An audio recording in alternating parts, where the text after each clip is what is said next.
विद्वान सर्वत्र पूज्यते। राजा अपने राज्य में पूजा जाएगा, पर विद्वान पूरी दुनिया में पूजा जाएगा। जहां जाएगा वहां उसकी पूजा होगी, क्योंकि विद्या की ही पूजा है। और विद्या क्या देती है? सा विद्या या विमुक्तये। विद्या उद्घोषणा करती है, विद्या वही है जो तुम्हें जीवन के बंधनों से मुक्त करती है, आजाद करती है, स्वतंत्रता देती है, आह्लाद देती है, मस्ती देती है। सा विद्या या विमुक्तये, यह उद्घोषणा है शास्त्र का। विद्या उसी को कहते हैं जो तुम्हें मुक्त करती है। तुम्हारी विद्याएं तुम्हें मुक्त कर रही हैं या बंधन में डाल रही हैं? तुम्हारे स्कूल और कॉलेज तुम्हें मुक्त कर रहे हैं, मुक्ति की पढ़ाई दे रहे हैं? नो। कमाना सीख जाओ, अच्छी बात है, जान जाओ। H2O, NaCl, नमक को नमक ही कह दो, सोडियम क्लोराइड कहने जाओगे तो गड़बड़ हो जाएगा।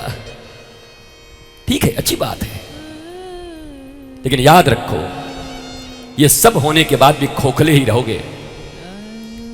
ऊपर से जितने टिप टॉप नजर आओ, भीतर जो आग लगी हुई है वासना की, उपासना नहीं है।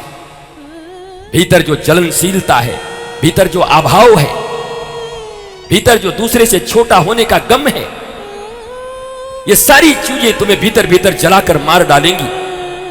कभी चैन नहीं मिलेगा, शांति नहीं मिलेगी।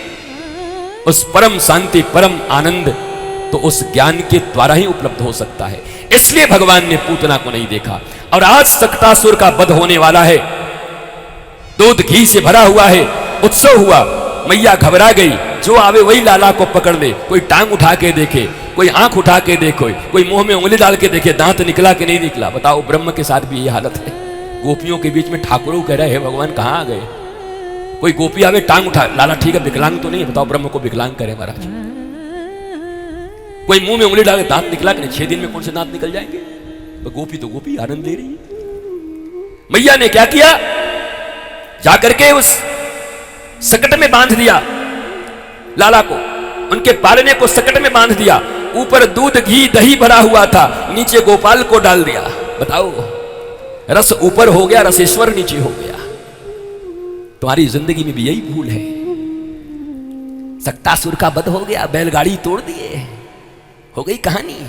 एक था राजा, एक थी रानी, दोनों मर गए, खत्म कहानी। यही भागवत है। एक एक लोगों का जिनका वध हुआ है, जिनके नाम हैं, वो वेदांत के सूत्र हैं, हमारे तुम्हारे जीवन से जुड़े हुए हैं। और अगर उसको ठीक से समझ जाओ तो तुम्हारी जिंदगी में गुणात्मक परिवर्तन आ सकते हैं। तुम्हारा जीवन ऐसा हो जाएगा, एक सक्तासुर के वध की कथा से तुम्हारे जीवन में रसेश्वर कृष्ण ऊपर हो जाएंगे और जीवन का रस नीचे हो जाएगा, भौतिकता नीचे हो जाएगी। पर पता नहीं कितनी बार सक्तासुर मार दिए, अभी तक ज्ञान नहीं आया। महाराज जी, पहले पूतना मरता है, उसके बाद सक्तासुर, उसके बाद तृणावर्त।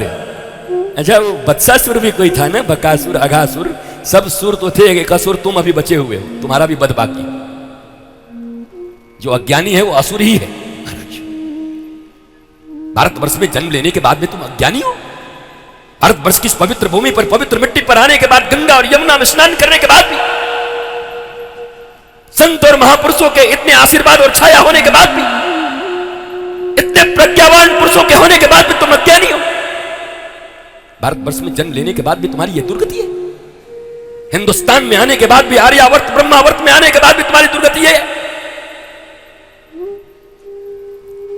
सक्तासुर को अब क्या क्या भगवान ने कहा, वाह, मेरे ही नाम पर उत्सव हो रहा है, मुझे बैलगाड़ी के नीचे बांध दिया लाके, चारों तरफ दूध दही मौज, और हमारे माथे पे लाकर के घी और दही रख दिया।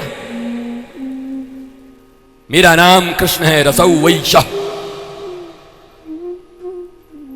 परमात्मा का नाम रसौ वैशः।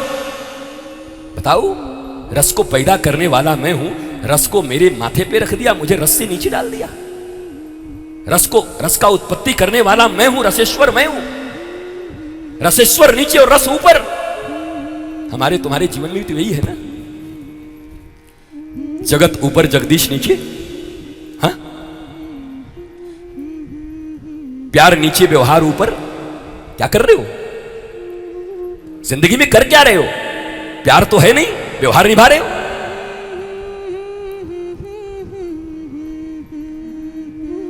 सृष्टिनार्थ के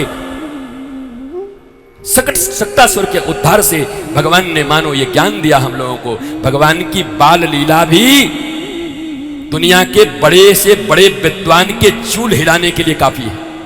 हमारे 6 दिन के कन्हैया भी दुनिया के बड़े से बड़े विद्वानों को विद्वता का ज्ञान दे सकते हैं। 6 दिन के कन्हैया, मात्र 6 दिन के।